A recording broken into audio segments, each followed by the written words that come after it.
is a special presentation of HBO Sports. A man's worst difficulties begin when he is able to do as he pleases. Thomas Huxley.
From the ballroom of the Atlantic City Convention Center, tonight's World Championship Boxing edition opens a new chapter in a significant heavyweight career.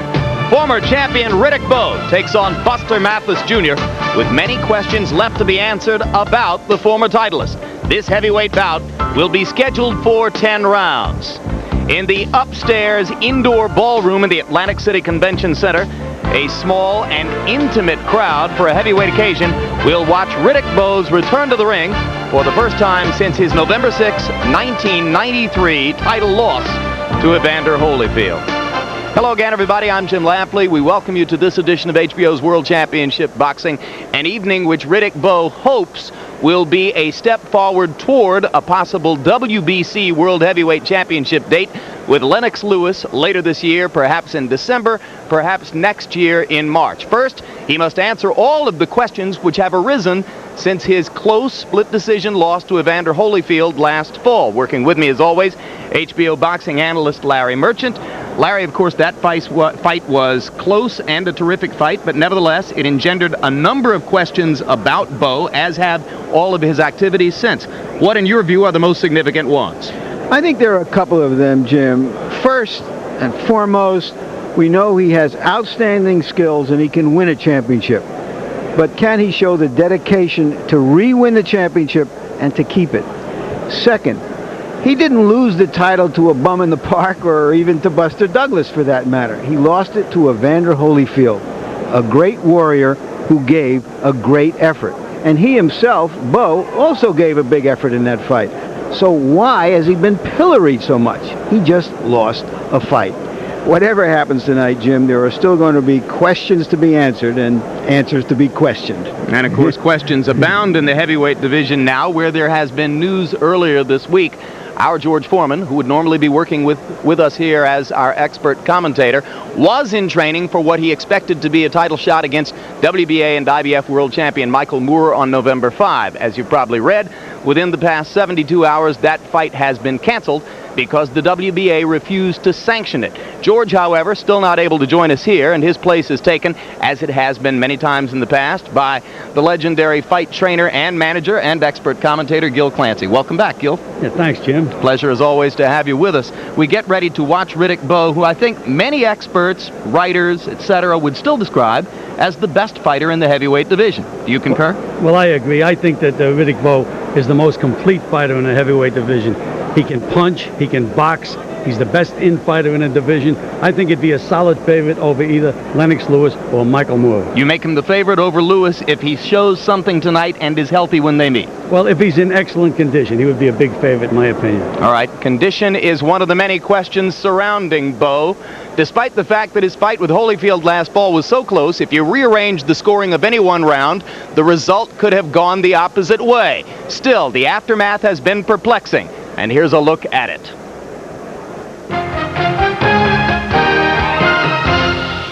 And once again, heavyweight champion of the world, Evander Holyfield.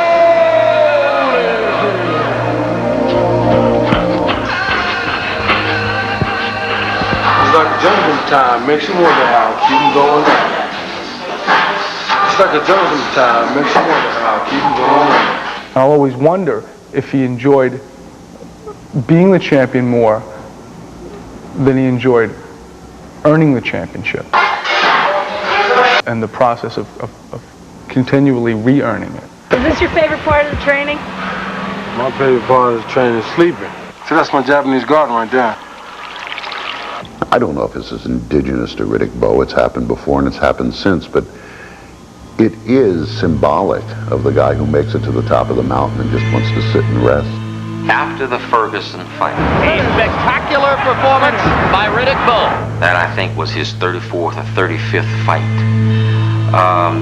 he just simply wanted to hang out for a while. Not be concerned about training, not be concerned about his diet, just have a good, wonderful time. I got lazy. I didn't do the things that had made me heavyweight champion of the world. Now, Dan, you know you shouldn't be talking about no spare tire. Of all people, you got about 6 of them. What difference though? I don't have to fight Holyfield, you do.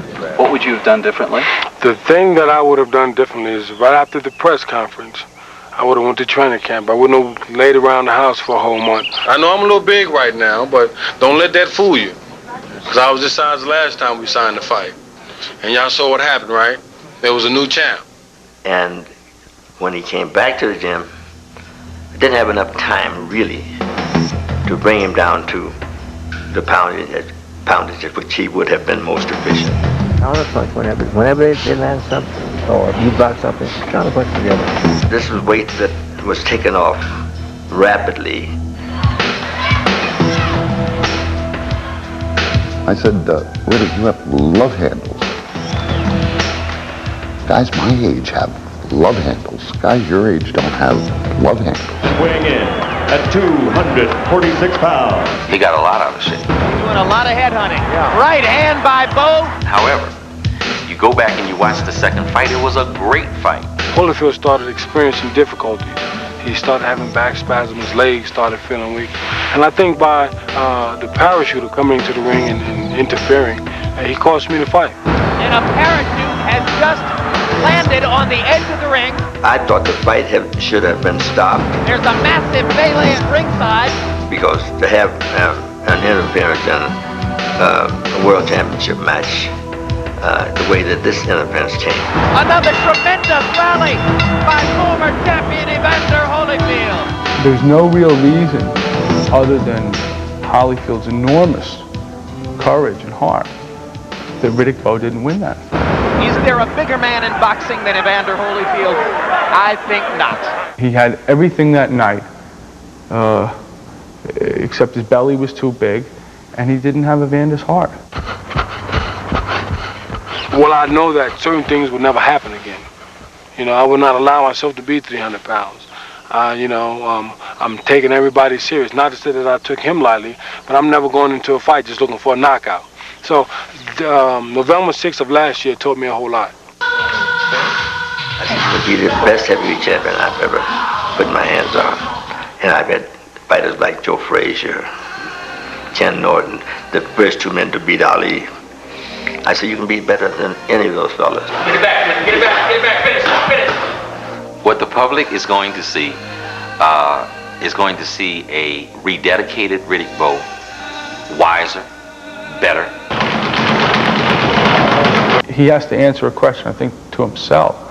Did he want to be a champion for a night? Or did he want to be a champion? You know, and he'll show us.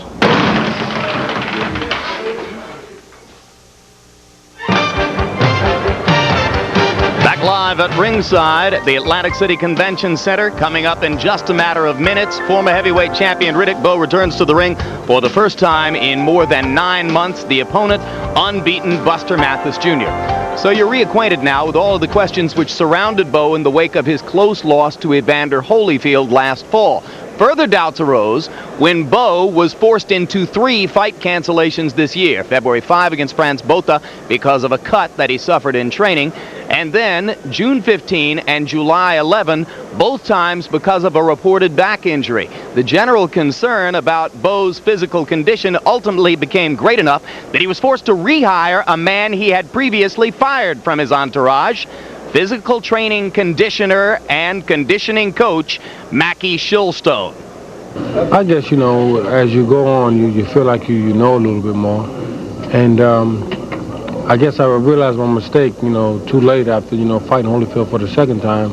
And then after the second fight, I realized, you know, I need Mackie back in my corner to get me in the shape I should be in. And so far, things have been working out well. Larry Merchant, Bowe has been haunted since his amateur days by the doubts of those who believe that there is a lot of the lazy dog in him. Do you believe that he had a bad back? I don't really know, Jim. What I do know is that a 26 or 27-year-old athlete in top shape would have less of a chance of suffering a back strain. I also know that Larry Holmes defended his title 20 times, fought hurt, fought sick, never postponed a fight. The burden of proof is on Riddick Bowe to show us what he's made of, not just on this night, but on many nights. The good news is that even though he hasn't shown an inclination to suffer for his art, he has put off plans to build that dream house. That's the one with the kitchen in the bedroom. He says that dream house is a castle, and you can't live in the castle unless you're the king. So he claims he's going to become king again. Yep. Says he's going to become king again before he moves into it. Well, despite all of these doubts that surround Bowe, and despite Buster Mathis Jr.'s unbeaten record, most experts agree, Gil Clancy, that there's little in the way of competition for Riddick tonight. Is there any scenario by which we could envision a Buster Mathis victory over Riddick Bowe? Well, you know, if I was training Buster Mathis, I would not know how to tell him to fight Riddick Bowe. If he fights on the outside, he'll be controlled by Bowe's jab and his power punching. If he tries to go inside, which is his style, he'll be subject to that wicked uppercut and short combinations that Eddie punches toward Bowe. It's really a tough proposition. I think the best thing for Mathis is to hope that maybe Bowe's back will go out, or he'll get lucky and cut Bowe, maybe a bad cut. I think that's the only chance he has. Buster Mathis Jr. and fight fans will remember his father as an amateur star and a top 10 heavyweight in the late 60s.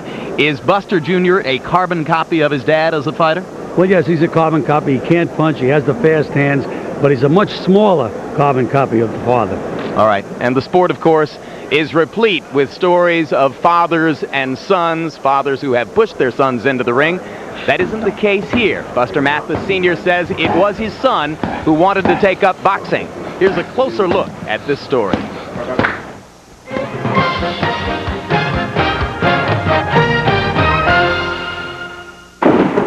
Something happens, you're going to live your whole life thinking what you could do different. 1,000 times. You're going to fight him 1,000 times in your mind. Buster Mathis has been fighting fights in his mind for 30 years. But now, after several heart attacks and strokes, he lives vicariously through his son, Buster Mathis, Jr.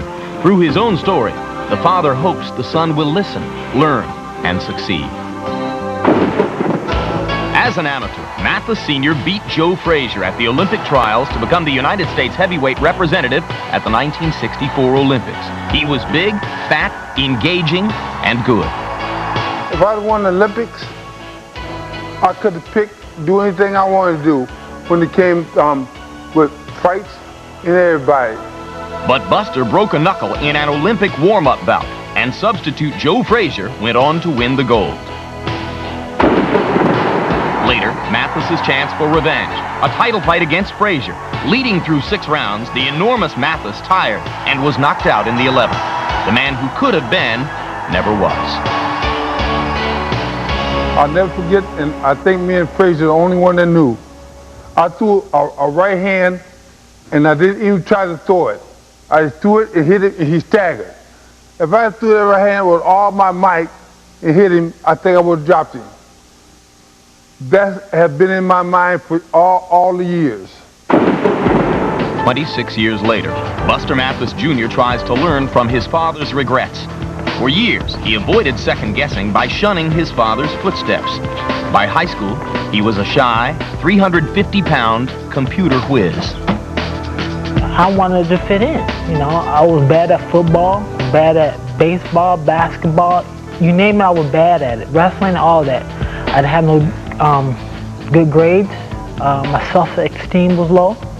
You know, and I really want to fit in. So one day I went to my father and said, "Dad, can you teach me how to fight?" He laughed at me. So I brought him down to the gym. I tried to make him quit. I did everything trying to make him quit. He ran. He said, "Dad, I'm so tired." He said, "But I don't care what you do to me, Dad. I'm not quitting." 9 years later, Mathis Sr. still trains his son. The two are especially close because, unlike other heavyweight contenders, Junior still lives at home. Boss, wake up. You're late already. Get dressed so you can do your running. In this Spartan house in Grand Rapids, Michigan, Buster Sr. teaches life's lessons learned from Cus D'Amato, who trained Mathis for bouts against Frazier and Muhammad Ali. Buster gave his namesake the middle name D'Amato and preaches his mentor's theories. Fear is the first thing you gotta handle. Fear. Walking from the dressing room to the ring is the hardest thing in the whole world. Not the fight. Laying back in the dressing room, your mind plays 1,000 tricks on you. I don't care if you're scared half to death. As long as you get in that ring and you do the right thing. Do not let your fear get the best of it. Fear has not been Mathis Jr.'s problem. Lack of a knockout punch has. In 15 pro bouts, he's had only 3 KOs. Buster couldn't put Mike Hunter away and lost a decision. It was later ruled no contest when Hunter failed a drug test. Mathis then had an impressive decision over Terrell Biggs, which has led to this opportunity against Riddick Bowe. Because of his poor health, Mathis Sr. was unable to travel to tonight's fight, but his spirit and guidance will bring a sense of perspective to his son's corner.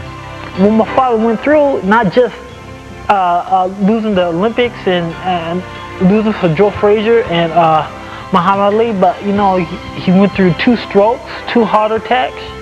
You know, he's on kidney dialysis, and he's still here. You know that, and he's overcoming that. So that is a true champion, overcoming those obstacles. Bus, don't have any regrets when you look back. But you know what? I do not want you to look back. Look forward. Let him look back. Make sure you look forward. If you look back, somebody might be gaining on it. Father and son have worked side by side toward this fight. Tonight, Buster Mathis Jr. must take the hardest and loneliest journey a fighter can take, to the ring, to grasp the glory which eluded his father. And as we bring you back live to ringside, in a couple of moments, the fighters will come into the ring. First, the tail of the tape. You can see that Riddick Bowe weighed in at 247 pounds. Larry, just 1 pound, or I should say, 1 pound over what he weighed against Holyfield last November 6th. Despite all of the talk of rededicating himself, he does look a little harder, so maybe some of the jelly is out of the donut, but the donut is bigger. Punch stat numbers, Larry. These numbers don't mean a whole lot because of the different classes of fighters these fighters have been fighting. Mathis's people say he really throws 60 or 70 punches around, not the 50 plus that you see there.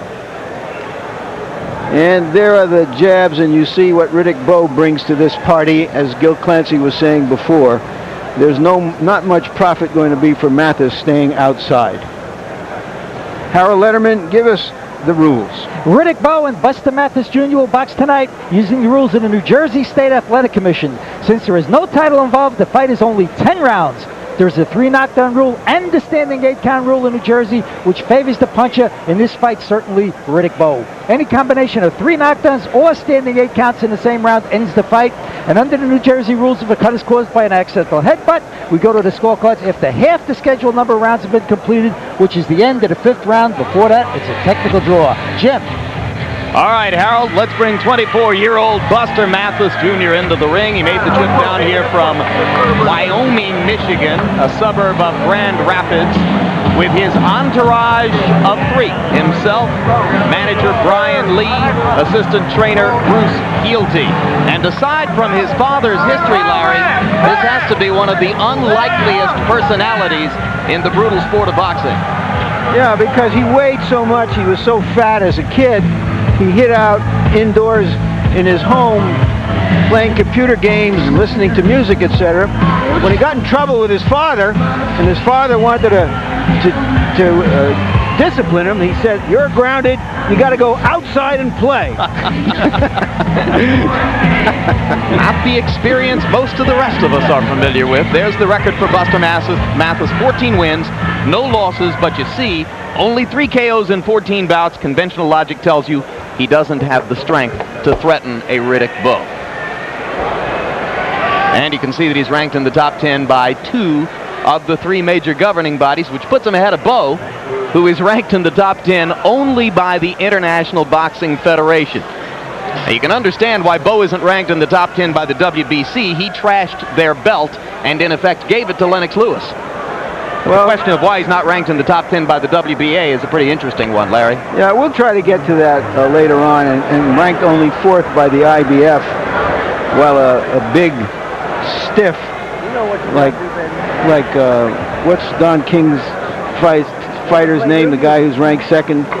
Lionel Butler, Tony McCall, Tony Tucker, ranked number 2. Tony Tucker, who was beaten up pretty badly by Lennox Lewis, is now ranked 2nd. And Bowe, after that great fight with Evander Holyfield, either can't get ranked or is ranked 4th. Here comes Bowe, and you can see that the 9-month layoff is the longest of his career. The layoff, of course, partially produced by the 3 fight cancellations: February 5, June 11, July 15. There's the weight progression for Bowe since he began his professional career after having competed in the Olympics at Seoul in 1988, 218 in April of 89, a year and a half later 230, another couple of years down the road 235, then you go 1 more year to get to 246, and he weighed in here at 247. Will he ever be a 230-pound fighting machine again? That remains to be seen. Gil, I got a question for you. We've had in the heavyweight division a Manasseh Mauler, a Brown Bomber, and an Iron Mike. Can a kid nicknamed Big Daddy terrify opponents? Well, listen, that's his personality. He's Big Daddy. I mean, he's really not angry at anybody. Ought to be a little angry at himself, and I think he showed in some of the earlier features that he is a little angry at himself for not being a little bit more dedicated. There's the record. He was 34-0 before the razor-thin loss to Holyfield last November. 29 KOs. He showed his punching power in the first Holyfield fight when he put the champion down while taking the title. I think that the problem Mathis has is that you have an aggressive fighter without a punch. That's like having a race car without a motor. You're walking right into the other guy and he can outmuscle you. Well, another thing I didn't like when Bowe came in the ring, Buster Mathis went over and shook hands with him like he was in the ring with a celebrity. Right now, he should be trying to work up a little anger to get himself off quickly. Especially, he should get off quickly with a guy that's been out for 9 months. Sometimes those first few punches with the regulation gloves are a little different than the sparring, and I think that would be the best chance Mathis has to get off real quick. Pure coincidence that when Bowe came into the ring, the lights went out. Cameo lighting in the ring wasn't our idea. The full arena shot gives you an idea of what we're working with here right now, and I have to anticipate that this fight isn't going to begin until the lights are restored. About half the lighting gone right now, I'm told by our director, Mark Payton. And right now we are changing over to generator power, and we'll see what happens to the hall as we make that switch from regular to generator power. Speaking of power, Mathis says that he is going to fight like the Energizer Bunny. I hope his batteries are working better than whatever power we have here tonight. Well, it has to keep going and going and going for at least 10 rounds. Incidentally, Riddick Bowe is wearing the jersey of an American Hockey League minor league hockey franchise named the Syracuse Crunch, into which he has bought as a minor partner. His manager, Rock Newman, is wearing the black road jersey, and Riddick is wearing the home white jersey for the Syracuse Crunch, and I can't imagine that Riddick could have done anything more for the franchise than what he's done by wearing that. Somebody drop a puck in the middle of the ring, Harold Letterman suggests. Well, Dave Harmon, I'm speaking directly to our producer now. Ring announcer Ed Darien is standing by. Shall we go ahead and let Ed Darien do the official introductions? Oh, I see. So we can't see Ed Darien yet because of the lighting. Commission says the fight can go on with this lighting. So let's throw to Ed Darien right now. Ring announcer Ed Darien for the pre-fight intros. We are live from the Convention Center here in Atlantic City, New Jersey, as Spencer Promotions, Frank Gell Promotions, and Cedric Krishner Promotions, in association with Budweiser, the King of Beers, and the Casino Association of New Jersey, are presenting this evening's big main event, and is approved by the New Jersey State Athletic Control Board, the Honorable Larry Hazard, Senior Commissioner, the Honorable Jerry Gormley, Chairman, members of the board, Gary Shaw and Al Daniels, Sr. Our Deputy Commissioner is Lawrence Wallace. The Chief Boxing Inspector is Sylvester Kyler. The Chief Physician in attendance at ringside is Dr. Frank B. Doggett, along with his fine colleagues, Dr. Eric Wormser and Dr. Dominic F. Coletta, Jr. Our judges, Joe Pasquale, John Stewart, and Gene Williams. The timekeeper to bell is Earl Curry. Counting for the knockdown seconds, alternate referee Tony Perez. In the ring at this time, the man in charge of the scheduled 10-round heavyweight bout, referee Arthur Mercanti Sr. And now, my good friends, introducing the principals. First, in the blue corner, wearing the blue trunks with the gold and white trim. He tipped in at 224 1/4 pounds. Now, this young pugilist is undefeated in 14 pro bouts with 3 knockouts. He is the current USBA heavyweight champion and is ranked number 7 by the IBF and number 8 by the WBA. All the way from Grand Rapids, Michigan. Ladies and gentlemen, let's welcome aboard Buster Mathis, Jr. Mathis. And his opponent in the red corner, wearing the white trunks with the black and red trim.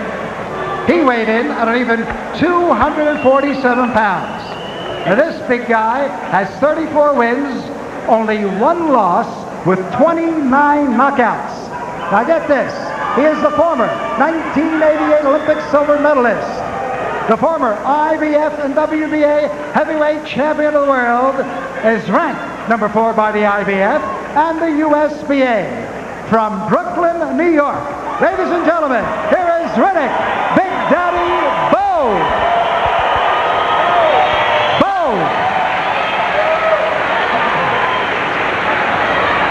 Good evening, Riddick and Buster. You both know the rules of the Jersey State Athletic Commission. Shake hands now. Come out boxing at the bell. Good luck.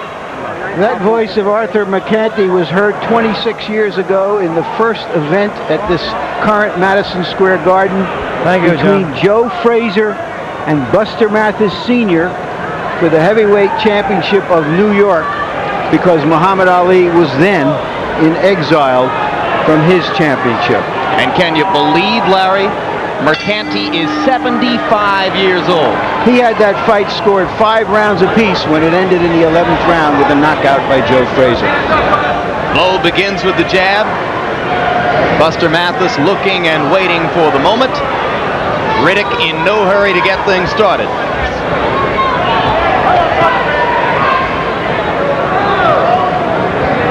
Buster claimed that he would stay away from the jab via 2 separate strategies. Number 1, stay outside of it. Number 2, duck and slip inside of it. Sooner or later, as you point out, Gil Clancy, if he's going to do anything effective, he'll have to get inside where Bowe may be at his best. Well, you know, that is Mathis' style. He's not fighting a usual Buster Mathis fight. He's trying to fight on the outside. Usually in fights, he moves in behind a left jab and then tries to pump quick combinations on the inside. Right hand over the top as Mercanti calls for a break. Most effective punch so far for Buster Mathis Jr. Bowe has thrown a few jabs and otherwise is taking a good look. And Mathis said he knows that he's smaller than Bowe, and he's going to try to take advantage and make himself even smaller to be less of a target. But right now he's standing straight up. Bowe just misses with the right hand. Clocks Mathis with a couple of rights. Buster showing no ill effects so far. There's that stiff jab of Riddick Bowe. And that jab seemed to throw Buster for a little bit more of a loop than he expected. Now Mathis comes in behind a right to the body, takes a right to the body, and slaps Bowe on the head. Bowe landing that jab with effect now, Gil. And again, he's shooting that right hand over Mathis's head. It would be better off if he started driving that straight right hand to the body and throw a left hook behind it. Buster said he liked the prospect of going against a man who would have to punch down at him. A lot of fighters wouldn't think that was a very attractive set of circumstances. Good uppercut by Bowe. Mathis wobbled just a little bit. Buster doesn't look too steady on his feet, Gil. He doesn't look too confident is the main thing, Jim.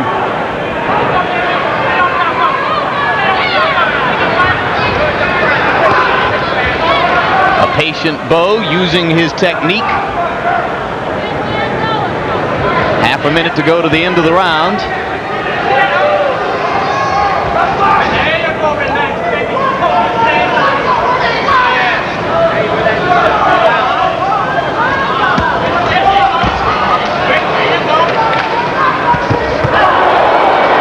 Riddick obviously does not think that Buster can hurt him as he steps in. He just keeps looking for opportunities to throw punches. Doesn't have his hands up, just ready to throw. Well, he may not hurt him, but it's possible to cut him. And I thought Mathis landed more effective punches in that round.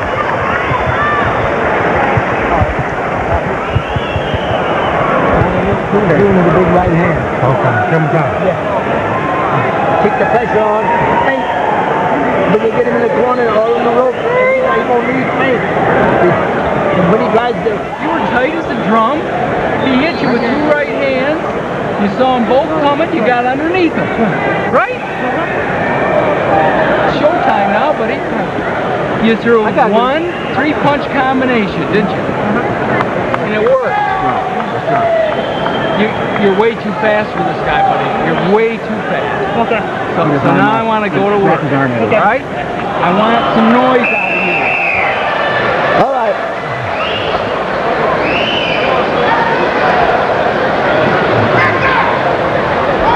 You saw that by punch stat numbers, Bowe landed 25 blows in the first round. 16 of them were jabs.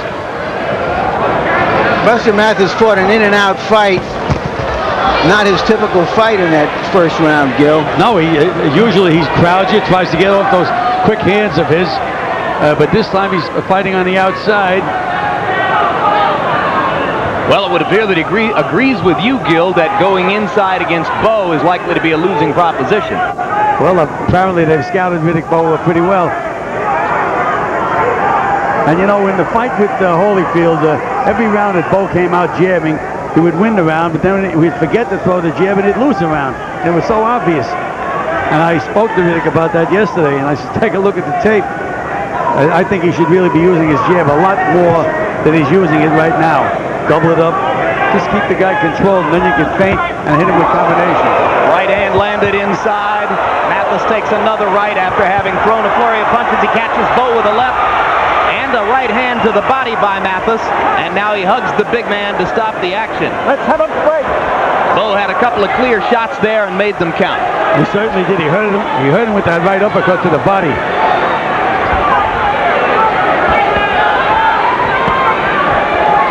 No, hold, stop. No kidney punches. No kidney punches. Let's go.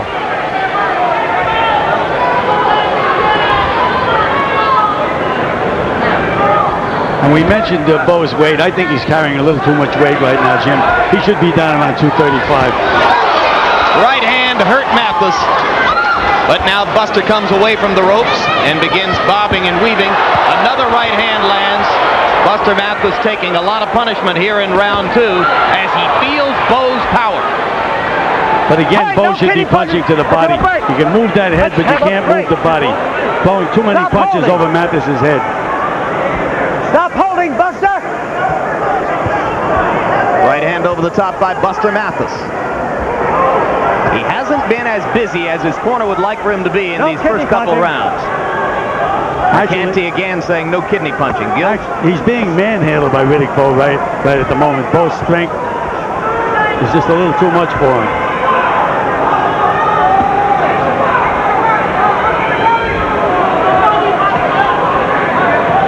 Bowe with brief flurries of punches, then he pauses, perhaps to rest. Let's have a break. Perhaps to regain a sense of what it is he wants to do in there. Round 2 coming to a close. Mathis goes to the body and then tries to set one up to the head.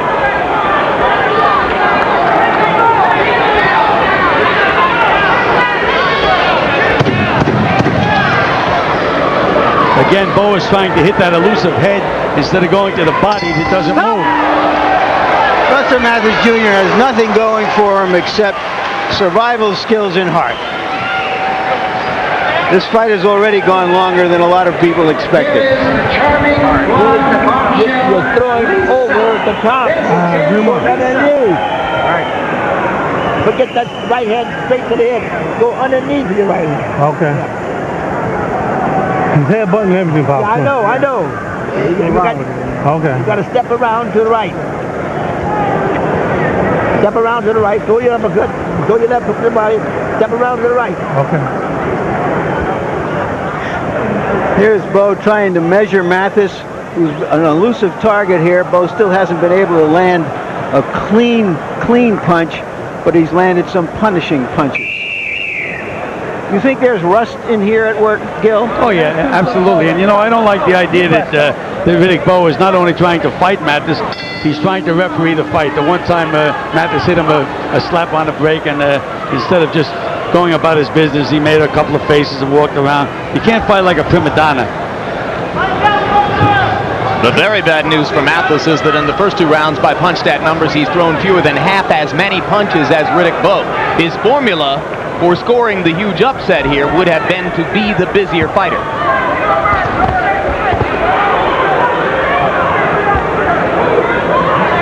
And you know, between rounds, Arthur McCanty spent about 30 seconds in Buster Mathis's corner. I don't know why. Now is when Bowe should drive that right hand to the body. Anytime Mathis's back touches the rope, you drive that right hand. You're going to either hit him in the body, or he's going to block the punch and come back up with a left hook. But Mathis is teasing him by moving that head. Solid right hand by Bowe as Mathis was coming in. And now Bowe is pawing with his left hand. He's got to snap that left hand. He's trying to think past his left jab, which he shouldn't do. He's thinking knockout at this point, which is part of what got him in trouble against Holyfield, as he himself admits. When you say think past his left jab, Do you mean that he's already thinking when he throws that punch what else he's going to do? That's correct, and he's just pushing the jab. He forgets that when you snap the jab, you set the guy up, and then you can really nail him. But when you start pouring that punch out because you're looking to throw a right hand behind it, it takes something, or it takes a lot away from it. That jab had a little snap on it. Those are offensive weapons, better than what came before. Now the right to the body to follow up. All right, break, step back. Don't hit on a break. Step back. Buster hasn't found a way to get inside without taking punishment.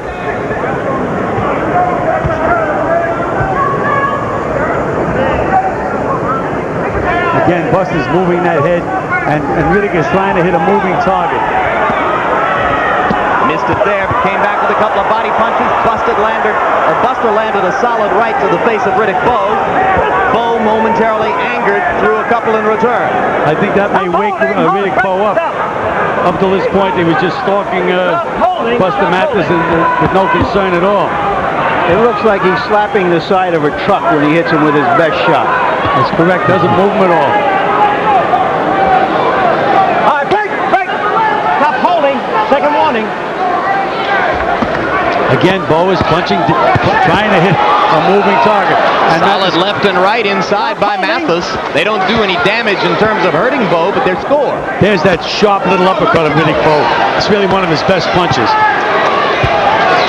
Good straight right hand by Bowe. After a couple landed to the body. There's the jab. And the right hand that followed.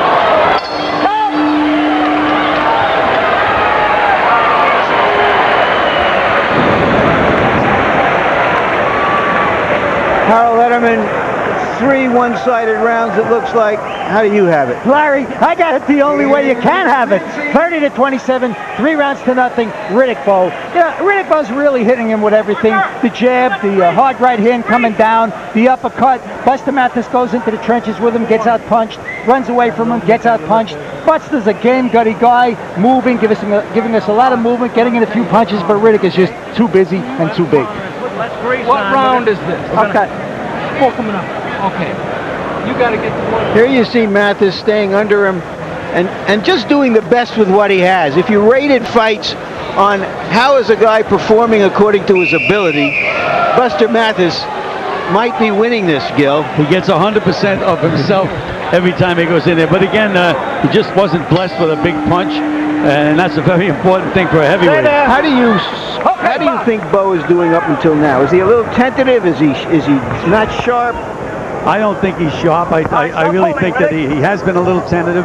He hasn't fought in 9 months, and he just, he's not charged up. Maybe if Mathis hits him with a couple of good punches, it may wake him up a little bit. Does he need rounds? Is having rounds good for him? Well, yes, I would have to say so.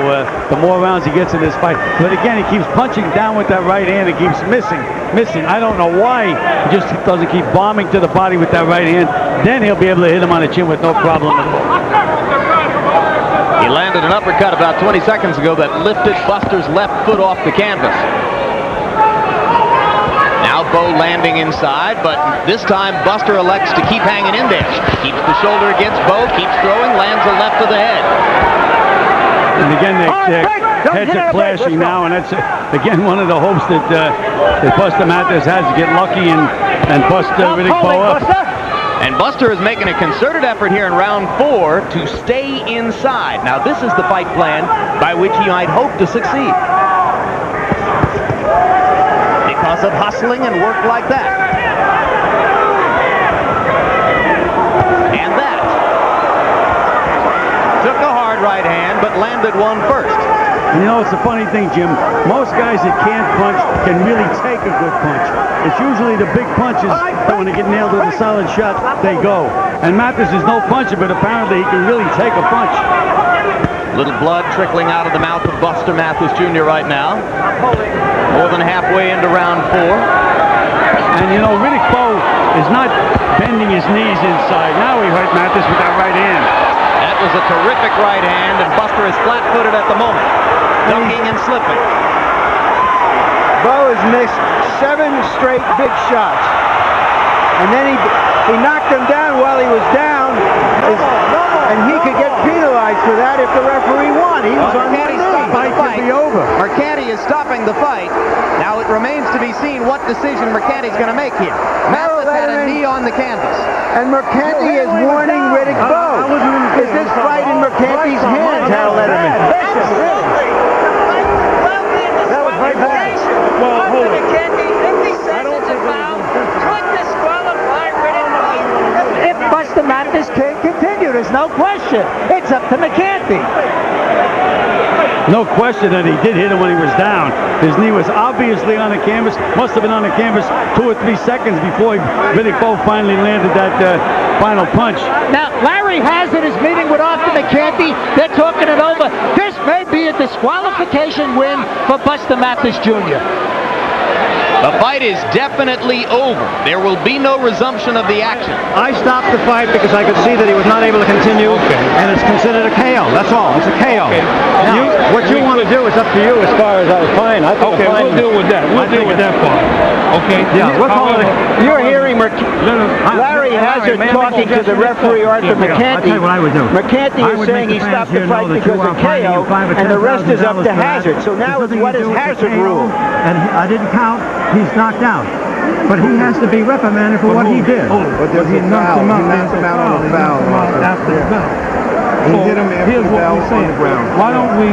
Yeah, but the point is... We hit him after the bell. We have to determine, do we feel that it was... I didn't think it was intentional. No. I didn't think it was... He was in the stream. He was in the stream. He was in the mood. Unintentional. Yeah, he was in the stream. But he was down. It was unintentional. He was down. So, we will go to the scorecards like it was a regular foul. Okay? You know, we would go to the scorecards like it was a headbutt because it was an unintentional foul. He can't continue. It's only the 3rd round. Okay, so then it's a... They can hear me here on my mic. You better cut this one off. Cut our mic. Cut the mic. Yes, cut it off.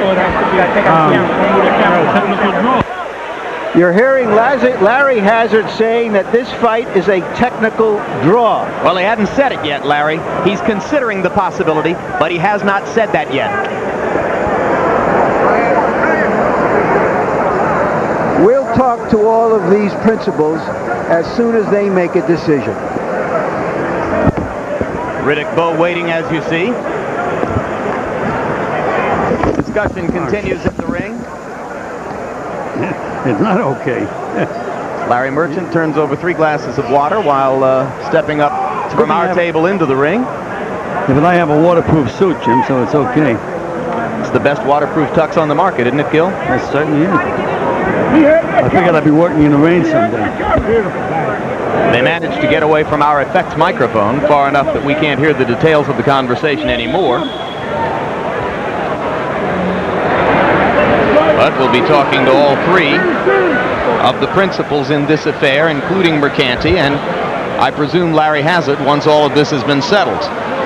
There's Buster Mathis Jr., and your mind goes to Buster Mathis Sr. sitting at home in Wyoming, Michigan, a man somewhat debilitated by a heart attack and a series of strokes, and I wonder how his heart is handling this one, Gil. Boy, this is really a tough one. You know, I'd like to see a replay of Buster Mathis on his knee and see how long before Bowe landed that punch. Well, we'll certainly see that. A further observation, Harold Letterman. All right. Come on. Wait a minute. He was getting up. He was getting up. Harold, I don't think you're open. All right. Larry's standing by right now with Larry Hazard. Larry Hazard, give us your ruling, please. And you hear the crowd giving its verdict. Everybody saw clearly that Riddick Bowe hit Buster Mathis Jr. when he was down. 3 rounds in the fight. Larry Hazard now describing his interpretation to Bowe's manager, Rock Newman. Here's the replay, Gil. And you can see Bowe trying to work on the inside. And Mathis just goes down to 1 knee. I mean, he really wasn't hit. He just decided to take a timeout. And that's when Riddick Bowe nailed him. But it was long after he was down on 1 knee.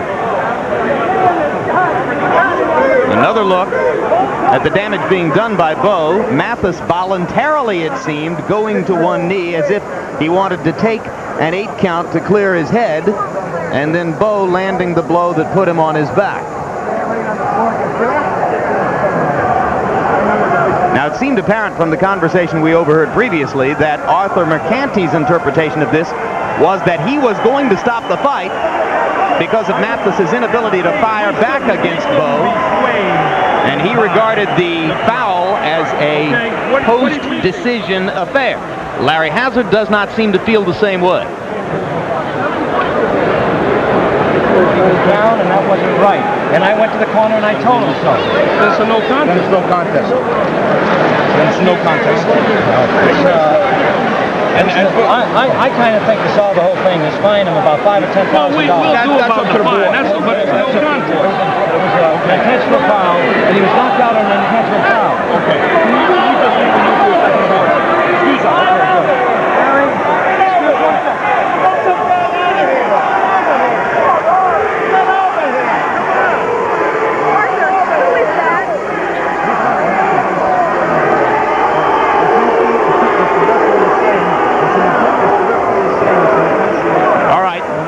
Since we can no longer hear the discussion while we're looking at this, if I can get the truck to open you, Harold, let's get Harold Letterman's microphone open, and very quickly, Harold, your further interpretation. Jim, I'm under the impression that in Jersey you go to the scorecards on a foul after 5 rounds have been completed. Before that, it's a technical draw. So therefore, they can't go to the scorecards. If Hazzard says that Mathis got knocked out by a foul, they can't go to the scorecards. They've got to declare it a technical draw, or Riddick Bowe loses on a disqualification. That is indeed the way the rule is written. And you see manager Brian Lee trying to explain to Buster Mathis Jr. what's going on. All right, let's take a look at the knockdown in regular speed and the events that surrounded it very quickly. You can see Bowe landing some fairly solid punches. And then Mathis was down on his knee. He was down at least 2 or 3 seconds, Jim, before. And Riddick Bowe just looked at him down on his knee and nailed him. I disagree. I don't think that's 2 or 3 seconds. I think that's maybe a second or a second and a half. I'll also say that in my own personal opinion, if Mercanti says he was going to stop the bout prior to that last punch because of the damage that was being done there, that would be seen as an enormously premature stoppage. I would have to say so, because most of the punches that Bowe was throwing were missing. All right, let's go to ring announcer Ed Darian for the official decision. Ladies and gentlemen, from the Convention Center here in Atlantic City, New Jersey, an intentional foul sustained to Principal Buster Mathis Jr. Therefore, the New Jersey State Athletic Control Board declares this bout a no contest. A no contest at 2 minutes and 11 seconds of the 4th round. No contest.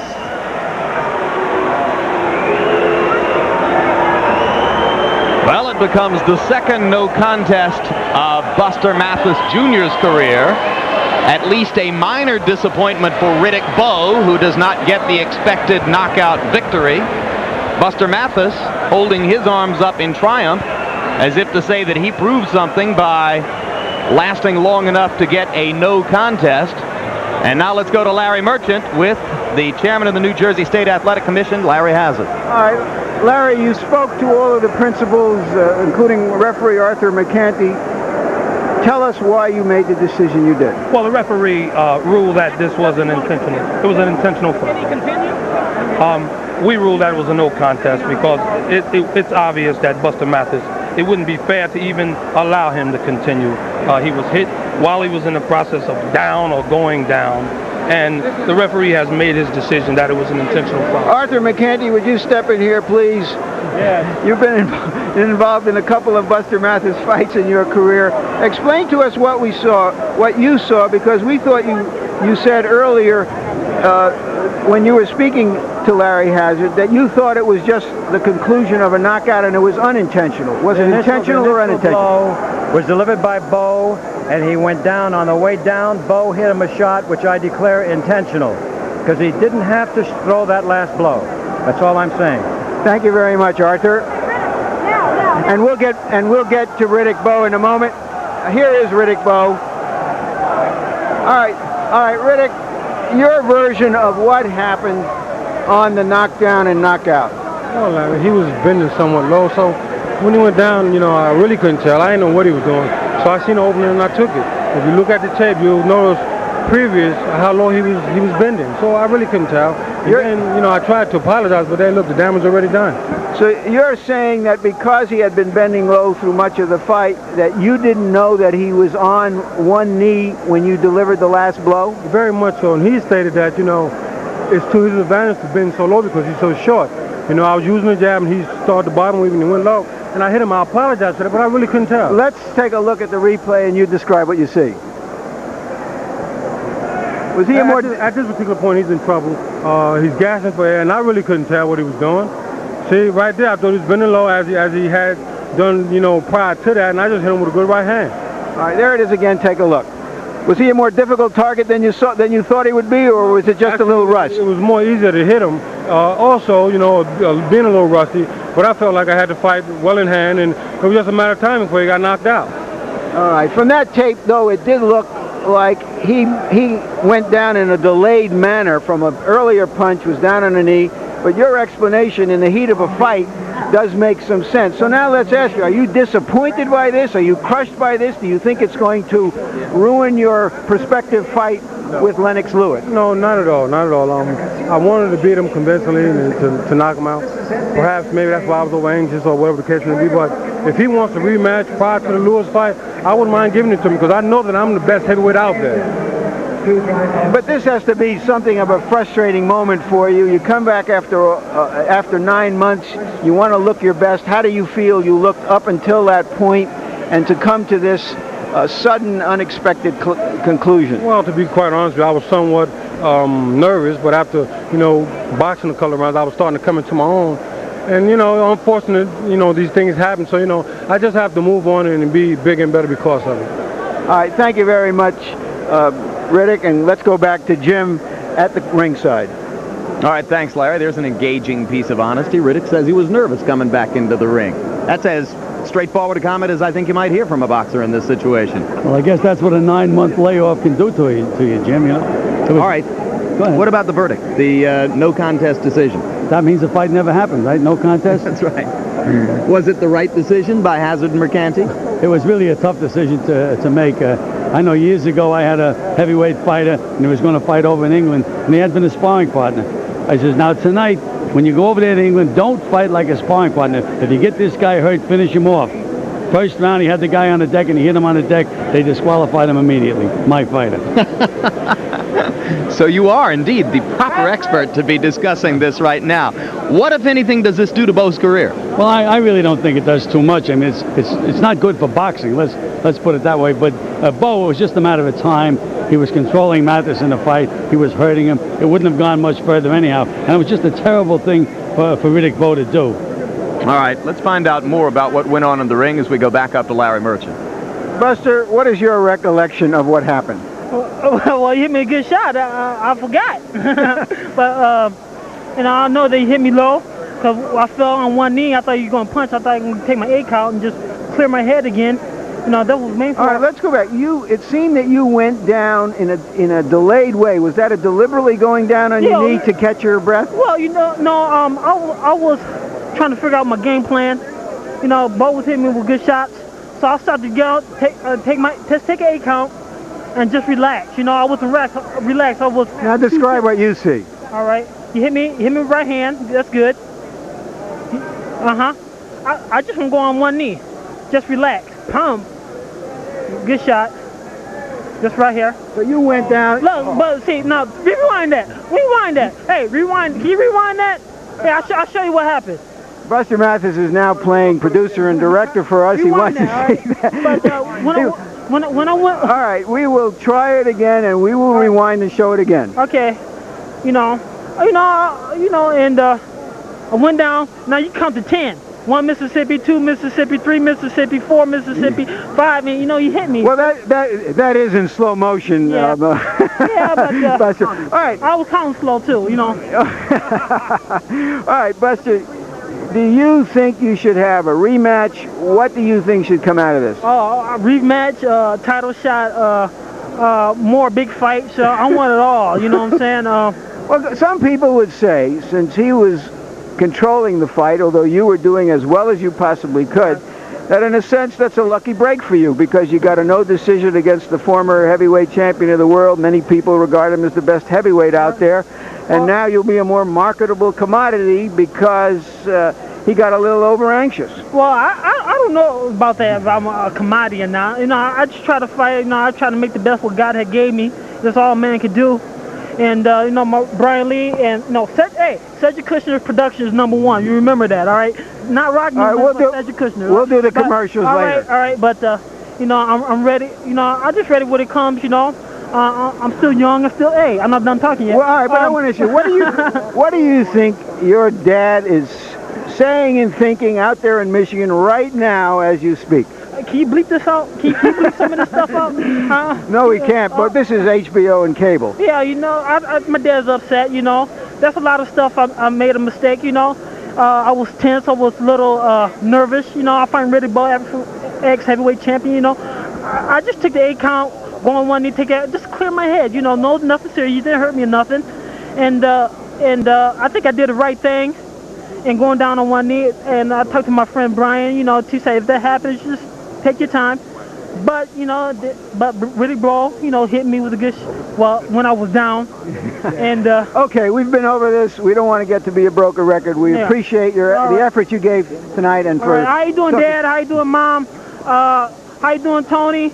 How you doing, Keisha Jackson? How you doing, Jim? Right ringside. I'm on live. Well, obviously, it was his intention to take an 8 count and try to clear his head, and that's why he went down to one knee.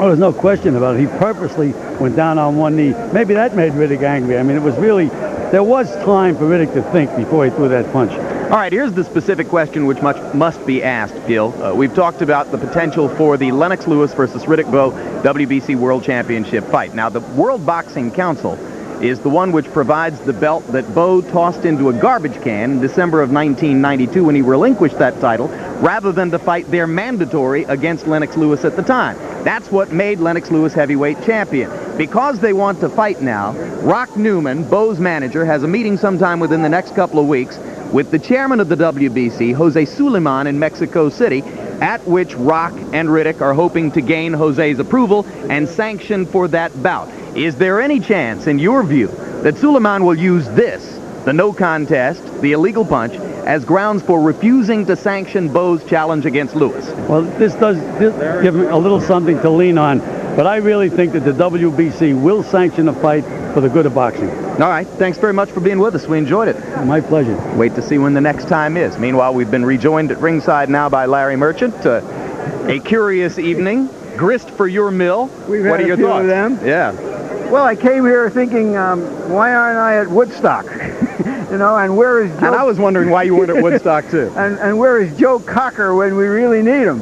But the fates of boxing, the theater of the unexpected, always show up when we least expect it. And tonight it did. I thought Buster Mathis did well to get as far as he did.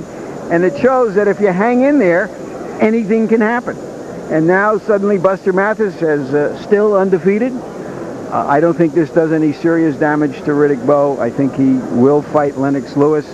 And so it goes. A lot of weird things happen in this room. You remember when Tomas Malinares knocked out Marlon Starling with a punch clearly after the bell? It was right here in this ring. That's right. But he, unlike tonight, won the championship on that blow. So Larry Hazard had some experience to go back to school on.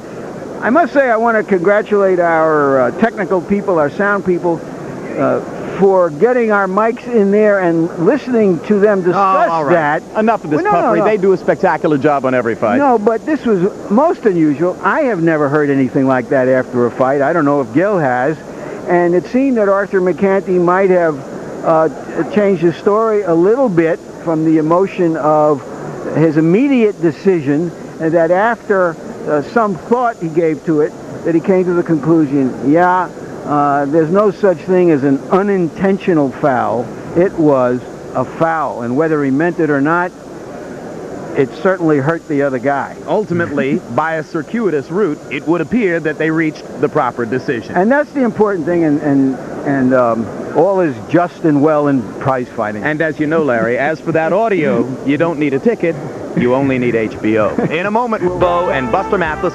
When Mathis went down to one knee, Bowe struck him with an illegal blow. Mathis already on the canvas. And New Jersey State Athletic Commission coming to you live from London, England on Saturday night, September 24, only on HBO. Also next month, check out it here. Coming up immediately.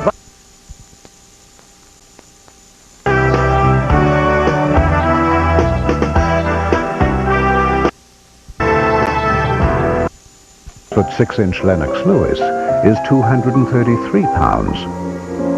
Mr. Kelly has a 70-inch reach. Mr. Lewis has an 83-inch reach. Check. Mr. Kelly is the undefeated WBC featherweight champion. Mr. Lewis is the undefeated WBC champion, the first from Great Britain in nearly 100 years. That's heavyweight champion. Heavyweight, you ain't lying. Pound for pound, the best fighters in the world fight here. HBO. And change that damn music. Mr. Lewis would like to invite you to another match. His title defense against #1 ranked Oliver McCall. World champion. Con récord de 38 victorias, solamente 2 derrotas, 21 knockouts, el retador oficial del Consejo Mundial de Boxeo. Gabriel